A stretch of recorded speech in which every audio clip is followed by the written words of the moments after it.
তো গাইস আজকের বর্ণেশ এসছে মামা বাড়ি, আর বর্ণেশের বক্তব্যগুলো তোমরা একটু শোনো, ও সারাদিন কি কি করেছে আর কেমন কাটালো।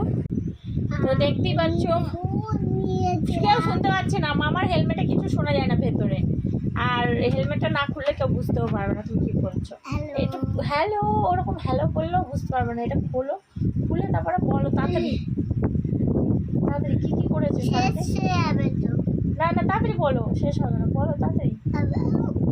একটা প্যান্ট পরিয়েছিল, একটা ফোন দিয়েছিল, একটা হেডফোন দিয়েছিল, একটা দরজার চাবি দিয়েছিল, একটা হেলমেট দিয়েছিল।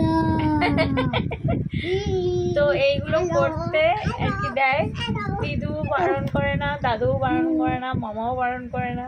সারাদিনের এইগুলোর খুব মজা, মানে খুব মানে সেই লেভেলের মজা, সারাদিন বেশ মজা কাটিয়েছে। এখন আবার